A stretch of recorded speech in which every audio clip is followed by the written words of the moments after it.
Bueno, muy buenas tardes. Tenemos el honor de tener presente en la quinta Conferencia Nacional de Foro Salud a la doctora Rosa Mavila León, congresista de la República, presidenta de la Comisión de Inclusión Social, una de las áreas tan planteadas por ese gobierno. Yo les pido a todos que lo recibamos con un fuerte aplauso y el cariño que corresponde. Esperamos, nos han dicho que van a ir llegando algunos congresistas, pero como tenemos que abrir la reunión, vamos a pedirle a la doctora Mavila que nos plantee algunos de los temas que están viendo en la Comisión de Inclusión Social, la perspectiva que están trabajando en términos de la salud, y luego de su exposición vamos a darle la palabra a las regiones, a los ciudadanos, para que planteen también sus puntos de vista, sus observaciones, los problemas que ven en el sistema de salud, y que eso puedan ser recogidos por la doctora Mavila y que en la Comisión de Inclusión Social puedan ser procesadas para un trabajo legislativo que tenga que desarrollarse en Congreso o entre las facultades de fiscalización que también tiene el Congreso, poder hacer algunas acciones en términos de la fiscalización a las acciones del Poder Ejecutivo. Entonces vamos a dar la palabra a la doctora Rosa Mavila para que nos exponga un poco sus perspectivas. Muy buenas tardes. Quiero en primer lugar agradecer a través de la persona de Mario Ríos la invitación al Foro Salud, saludar la presencia de los delegados de otros países a este interesante y trascendental evento y ver pues cómo es progresiva en nuestro país la organización de la sociedad civil de forma autónoma y genuinamente democrática para enfrentar los problemas globales de salud, que son parte, que duda cabe, de una concepción de ciudadanía que asume pues que los derechos estructurales, económicos, sociales y culturales no son un paradigma, una filosofía teórica, sino que tienen que irse ejerciendo, por lo menos gradualmente, a pesar de los problemas de vulnerabilidad, de pobreza que enfrentan los países del tercero y del cuarto mundo. Yo quiero hacer dos cosas con ustedes, estimados amigos y amigas. En primer lugar, quiero compartir un diagnóstico sobre la salud en Chile, que es el país vecino, que tuve oportunidad de escuchar hará unas 3 semanas, en las que participé en una reunión de congresistas de América Latina, que discutimos los retos y las posibilidades para los congresos de la República en materia de políticas sociales e inclusión social. Y en segundo lugar, y sobre la base de un ejemplo específico, quiero irles planteando qué es lo que empezamos a hacer en la Comisión de Inclusión Social a propósito del tratamiento de problemáticas de la salud, como la discapacidad, pero en específico voy a tocar la problemática de la salud mental, esa que a veces desde una perspectiva tradicionalista se cree que no es parte de una dimensión integral, de una concepción real de salud pública y de ejercicio de la salud ciudadana. Don Antonio Infante, especialista en salud pública de Chile, y que fue uno de los artífices de los programas de salud durante la gestión de la señora Michelle Bachelet, presentó en este evento de congresistas latinoamericanos el siguiente diagnóstico sobre la salud en Chile, que algunas cosas se pueden hacer desde una dimensión comparatista, una suerte de acercamiento a nuestra realidad en problemática de salud, y algunas que duda cabe que son propias del hermano país. En primer lugar, se planteó el tema del debate más global del régimen político parlamentario. En tanto en Chile, como sabemos, hay 2 cámaras, la Cámara de Diputados, en la que se debaten en primera instancia las leyes y se visibiliza el contenido de la normatividad, y la segunda, que es una cámara más pensadora, es una cámara de amautas, ¿no? Aquella en la que se reflexiona el contenido de la ley y se le reorienta si es que ello es necesario. Nos señaló un poco el derrotero histórico en Chile de la normatividad sobre salud, refiriendo que en 1952 se había formado el Servicio Nacional de Salud sobre la base de una reforma de la salud anterior, de la normatividad precedente. En 1968 se creó el Servicio Médico Nacional de Empleados de Salud. En 1990 se invirtió en el sistema público de salud, concibiéndolo como un sistema distinto y alternativo al sistema privado de salud, y donde se suponía que la mayoría de ciudadanos chilenos debía tener el mecanismo para el ejercicio de su derecho a la salud. En el 2000 se plantea una reforma con objetivos sanitarios y en general en toda la década de la violencia en Chile, cuando gobernó, ¿quién, compatriotas, en Chile? Cuando hablamos de violencia y la década autoritaria en Chile, cuando gobernó ¿quién? El señor Pinochet, ¿no es cierto? Es interesante cómo la política del Ejecutivo durante la administración de Pinochet fragmentó la atención primaria, la entregó a los municipios. Es decir, los hospitales macros de salud se fragmentaron y se entregaron para el servicio de salud comunitario, cívico, de amplios contingentes sociales, se trasladaron como funciones municipales. Y en ese sentido, obviamente, la especialización que iba teniendo y que tiene el programa de salud pública se desvaneció y se neutralizó. Y entonces en los 90 no se invirtió un peso, según dice Antonio Infante, en las políticas de salud pública. Los pobres, decía literalmente, tenían que llevar hasta su sábana a los hospitales públicos, ¿no? Es decir, en bueno más se abandonó el tratamiento desde una visión de interés público de la problemática de la salud. Las políticas de salud pública refieren que en el año 2000 se crea una reforma entonces que intenta caminar o regresar hacia niveles mínimos y parciales de equidad en lo que corresponde a la problemática de la salud. Y eso requería una renovación, y esto es tal vez lo trascendente, aquello que podemos rescatar en el proceso chileno, una renovación en el pensamiento más global, más teórico, más ideológico sobre la naturaleza del Servicio Nacional de Salud. Un pensamiento sobre la salud pública que tenía que ser no solamente de un servicio cualquiera, sino de un servicio de calidad, y en segundo lugar, un pensamiento sobre salud pública que no daba servicios focalizados y parciales, sino que tenía como meta ser un servicio de salud real y no formalmente integral. Es decir, un servicio global, integral de un lado, y de otro lado un servicio de calidad, haciendo pues como meta un proceso que gradualmente vaya superando un sistema público de salud para pobres y un sistema privado de salud mucho más eficiente y de mayor calidad para los de arriba. Y por eso se empieza ya a discutir en Chile. Miren, ahora por ejemplo lo sabemos por el debate en torno a la educación pública, en la que un estudiante chileno que para ser atendido por la universidad pública tiene que firmar un documento por el que se obliga a pagar al Estado alrededor de 10 a 12 mil dólares cuando adquiere la profesión. Y entonces eso de gratuidad en la enseñanza no tiene nada de gratuidad, ¿no es cierto? Bueno, pues en lo que se refiere al sistema de salud pública, se refería por Infante que cada ciudadano cotiza al sistema de salud alrededor del 7% de sus ingresos, 7% de lo que gana. O sea, de cada 100 soles de los que gana, se cotiza al sistema de salud 7 soles, para decirlo a grosso modo, ¿no es cierto?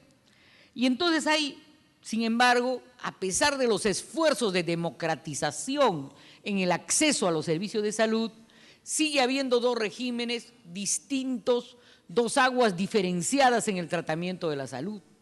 De un lado, el régimen del seguro público o FONASA, donde los usuarios son alrededor de 12.500 personas, 12.500.000 personas, y que abarca un universo de población adscrita a la salud, al seguro público del 73.5%, y de otro lado un seguro privado que más o menos los beneficiarios son alrededor del 16.5% de la población.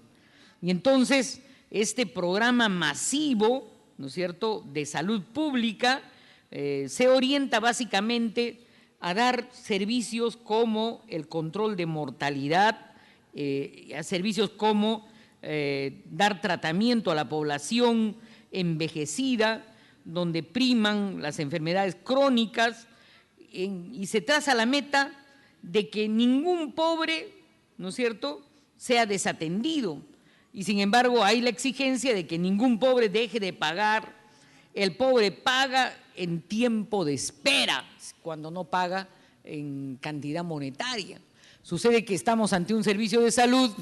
Yo me imaginaba, cuando lo escuchaba hablar al chileno, me imaginaba las largas colas que tenemos los usuarios en los hospitales públicos, ¿no es cierto?, en la que literalmente, esta no es una metáfora, se paga en tiempo de espera, ¿no es cierto?, se paga también en no tratamiento durante el tiempo de espera, lo que obviamente hace una diferencia significativa frente al sistema privado de salud.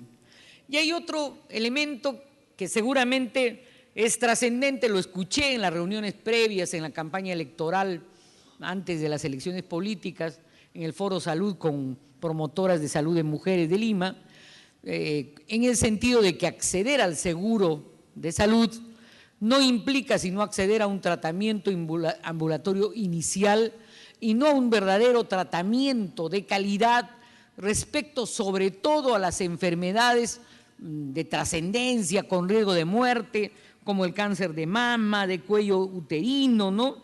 Porque estas son instrucciones que se postergan, ¿no es cierto?, y muchas personas mueren durante el tiempo de espera, ¿no es cierto?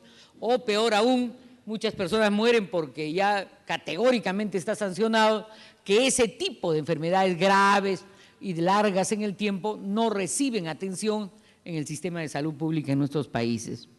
Y entonces se estableció que, por ejemplo, el 32.3% de ciudadanos que deberían tener acceso a la salud básica por riesgo cardiovascular alto no son tratados.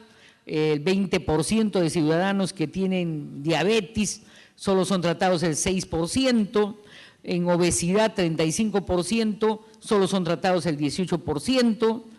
Se habló de cosas tan elementales como esta, compatriotas. Los pobres no tienen dientes. Yo lo veo, ¿no es cierto? ¿Por qué los pobres no tienen mayoritariamente dientes? ¿No? Porque no reciben el tratamiento contra las caries en el momento elemental en que hay riesgo de pérdida de los dientes, ¿no? Y entonces se planteó que detrás de este sistema de salud hay violencia, hay desigualdad y hay discriminación.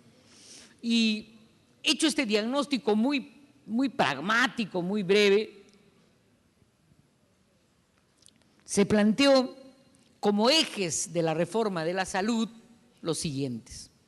En primer lugar, priorizar los recursos hacia actividades con un mayor impacto sanitario. En otras palabras, no gastar por gastar, ¿no es cierto? Gastar en aquello que es importante, relevante, desde una visión de cantidad de beneficiarios, ¿no es cierto? Gastar entonces en recursos, en actividades con verdadero impacto sanitario. Por ejemplo, cambiar el concepto de cantidad monetaria gastada versus el concepto de derecho al que acceden los usuarios del sistema de salud. En segundo lugar, se planteó como eje de la reforma la priorización de garantías, y entre esas garantías se consideraban las garantías de carácter técnico, como por ejemplo en el caso de la epidemiología, o el costo de efectividad en el servicio de salud, y garantías de carácter social, es decir, aquellas que comprenden circunstancias específicas de vulnerabilidad, de estados de necesidad, de enfermedades de urgencia o de alto nivel de riesgo. Se habló también de tomar en cuenta las garantías explícitas, considerando los problemas priorizados, pero sin dejar a nadie fuera. Porque claro, si solamente tocamos los supuestos de hecho de altísimo riesgo, no tocamos de repente los supuestos de hecho que no son de tanto riesgo, muerte, ¿no? Pero que requieren un tratamiento, sobre todo en el caso de enfermedades crónicas. Se habló de los tiempos de espera, de la protección financiera, de la calidad de la atención.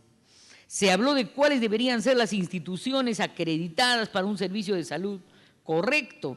Y se habló de las prioridades para las personas, ¿no? Se diagnosticaba que en los servicios de salud lo más frecuente es lo que menos cuesta y es lo que no garantiza necesariamente la calidad, por ejemplo, en materia de medicinas.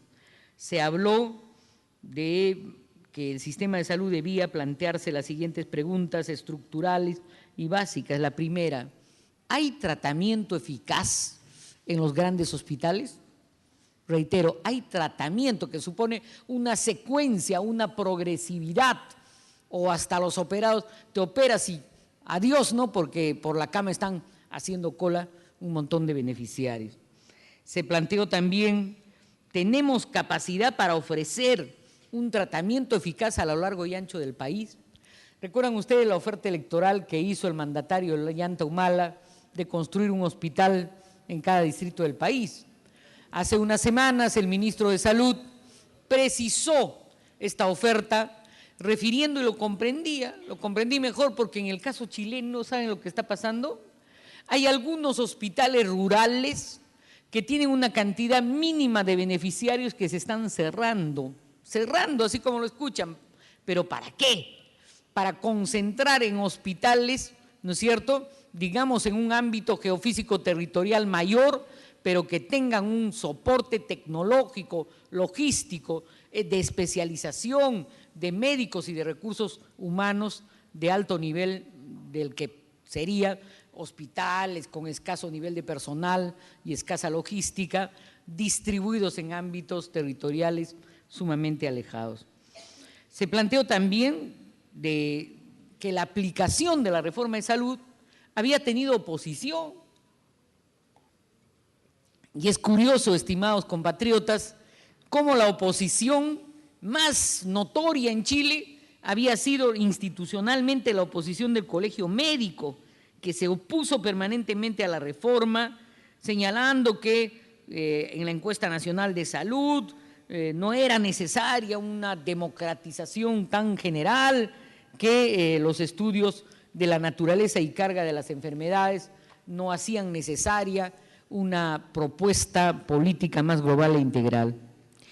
Se habló también de la necesidad de simplificar el modelo de atención básica primaria, simplificar el modelo de atención básica primaria, lo que significa en parte desburocratizar para optimizar realmente el servicio, es decir, menos papel, menos circuitos de trámite, menos tiempo gastado en materia de burocracia, pero ese tiempo mucho mejor invertido en materia de servicio específico de salud, servicio médico y todo el que se requiera. Se habló otra vez de la problemática de la lista de espera y cómo esto viola el sistema de garantías en nuestros países. Y entonces se habló de que la reforma de salud en Chile tenía un marco no de resolverlo todo en un solo acto, sino una visión de progresividad, de implementación de asuntos graduales y de problemas políticos y culturales que hay que enfrentar para llevar a cabo plenamente una reforma integral de salud. Se habló de la necesidad de guías clínicas basadas en evidencias para el tratamiento de las principales enfermedades. Se habló de la capacidad de oferta que podían tener los hospitales y los centros de salud. Se habló de la necesidad de captar la inversión privada, pero dentro de un entorno político del servicio de salud mucho más democrático y mucho menos priorizado solo en criterios y lógica de ganancias. Hay cosas interesantes en Chile donde rescatamos en materia de derechos reproductivos y sexuales de las mujeres, como hay una permanente puja entre sectores tradicionalistas y sectores más laicos y menos conservadores. En Chile, por ejemplo, la Iglesia está levantando ya de criminalizar el aborto terapéutico, es decir, eso que en nuestro país existe desde el Código Penal de 1921, es decir, la posibilidad de interrupción del embarazo por haber un grave riesgo para la vida de la mujer. En varios países de América Latina, yo he estado en Panamá también recientemente, hay una tendencia dirigida por los sectores más ortodoxos de la Iglesia tradicional a derogar, ¿no es cierto?, la permisibilidad del aborto terapéutico. En nuestro país, como sabemos, está fuera de la escena penal la interrupción del embarazo, que sirve para salvar la vida de la madre en condiciones de grave riesgo para su salud. Pero sin embargo, la aplicación pragmática de este derecho se neutraliza. ¿Por qué? Porque no se aplica el protocolo, no se dice en qué circunstancias de salud se puede interrumpir el embarazo. Yo recuerdo el debate que hubo en Arequipa, en el cual el obispo de Arequipa se enfrentó al Colegio de Abogados, porque justamente el Colegio de Abogados había desarrollado una consultoría en la que se establecían por lo menos 50 supuestos de hecho de salud de la mujer de grave riesgo que podían permitir la interrupción del embarazo en cada caso. Se habló también de una política anticonceptiva. En Chile se permite el anticonceptivo oral de emergencia, pero en un contexto de permanente debate entre ideología tradicional e ideología de modernización. Se habló también de la maternidad precoz. En Chile existe maternidad precoz que generalmente proviene de agresiones de naturaleza sexual a la infancia y adolescencia. No quiero dejar pasar esta circunstancia, estimados compatriotas, para dejar explícita mi protesta frente a un caso emblemático que nos está horrorizando en estos días, ¿no? Me refiero al asesinato de una criatura por su madre que previamente había sido agredida ferozmente, así ferozmente, leyendo a los positivistas italianos. Alguna vez he leído hasta a Garófalo, con quien yo discrepo mucho en materias criminológicas, decir que hasta los animales protegen a su cría, ¿no? Bueno, en este caso emblemático, hasta la criatura le habían cosido los labios, la han agredido ferozmente, la han mutilado, ¿no es cierto?, de una forma que demuestra, estimados compatriotas, cómo la salud no puede tener solamente una visión, y este caso me sirve para introducir al otro tema. Sé que no quiero abusar del tiempo que me da, me sirve para introducir brevemente al segundo tema, que tiene que ver con la problemática de la salud mental en nuestro país y en general en los países de América Latina. En la Comisión de Inclusión Social y Discapacidad tenemos algunos proyectos de ley de trascendencia, estimados compatriotas. Primero, la ley de discapacidad, ¿no es cierto?, que hemos logrado por presión de congresistas como Javier Díez-Canseco, que el ministro de Economía se comprometa en la elaboración de un censo nacional de todas las personas con discapacidad en el país. Porque no se puede construir una política pública que no tiene pues un sólido, ¿no es cierto?, diagnóstico cuantitativo. Nosotros hemos oficiado a casi todas las reparticiones públicas del país para que nos digan si están cumpliendo con la ley de la cuota de discapacitados en el ámbito laboral. Y nos responden, pero en el fondo, si miramos críticamente las respuestas, casi en ninguna repartición pública del país se está cumpliendo con la cuota. O peor aún, si se cumple parcial y minoritariamente con la cuota de inserción laboral de discapacitados, el rol que ocupan los discapacitados en las reparticiones públicas es fundamentalmente secundario, sin tener una meta de protagonismo y de desarrollo con criterios de carrera y sin ninguna discriminación esos servidores y operadores públicos. Pero, y con eso voy a terminar, también está en ciernes en la Comisión de Inclusión Social la necesidad de empezar a tratar el tema de la salud mental. Tuvimos oportunidad de recibir al señor Hugo Cohen, asesor de la Organización Panamericana de la Salud para América Latina, quien nos explicó que la brecha de atención en salud mental en el Perú es elevadísima. En buen romance, que no atendemos los temas de salud mental. Nos dijo que los trastornos mentales, ojo, pestaña y oreja, son el principal problema de salud en nuestro país. Yo no lo sabía, estimados compatriotas. Siempre había creído que la TBC, no sé, ¿no? Las enfermedades físicas. Y no, o sea, el 30% de la población tiene un problema de salud y de vulnerabilidad psíquica. Y de ese 30%, solo una minoría recibe alguna atención, aproximadamente el 25% del total de las personas que tienen problemas de salud mental. Nos habló también de que no existe una política oficial de salud para tratar el tema de la salud mental. Es más, no existe ni siquiera una institución de salud, una dirección nacional de salud del ministerio encargado de ser un ente rector del tratamiento de esta problemática. Se nos habla, Larco Herrera ha cerrado, estimados compatriotas. Las cárceles, que es un tema que ustedes saben que algún dominio tengo porque he sido presidente del INPE. Bueno, hay un solo psiquiatra hasta ahora, un solo psiquiatra para toda la población penitenciaria del país. La única experiencia de reforma fue la del Hospital Herminio Valdizán y fue una decisión del propio hospital y no una iniciativa del ministerio. El proyecto de Apurímac de implementación de un sistema de atención liderado por el Hospital Noguchi y el gobierno regional es aún incipiente. Y entonces la pregunta siempre parece vigente, ¿no? ¿Cuándo el Ministerio de Salud va a liderar el proceso de reforma pendiente sobre la materia? ¿Cuándo el Plan Nacional de Salud Mental va a pasar de ser una historia en el papel a ser una praxis vivenciada como una de las políticas de desarrollo en materia de salud? De otro lado, así como no se cuenta con un órgano rector, tampoco se tiene presupuesto. El 3% de presupuesto en atención de salud se da a salud mental y el 98% de estos recursos se destinan a 3 instituciones psiquiátricas de Lima. En otras palabras, hay 2%, ¿no es cierto?, del 2% del 3%, ¿no es cierto?, destinado a atender la problemática de salud. Los gobiernos regionales cuentan con solo 187 médicos psiquiatras a nivel nacional.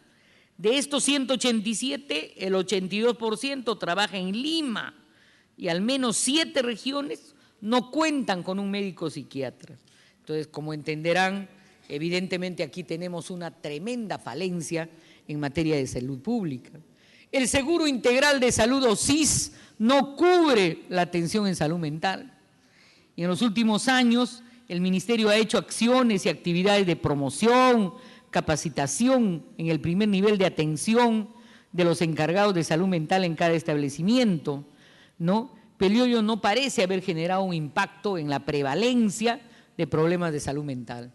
Y aquí el representante de la OPS, de la Organización Panamericana de Salud, intentó un reto, queridos amigos, de carácter más ideológico, de remover piezas conceptuales en nuestra mentalidad. Y es que la visión tradicionalista que tenemos de tratamiento de la salud mental es que el loco, entre comillas el loco, ¿no?, o lo abandonamos a su suerte orientado a la mendicidad, o lo institucionalizamos en instituciones que no tienen el más elemental presupuesto, o lo vemos siempre pues como un detritus, un bulto, ¿no es cierto?, una molestia para la familia.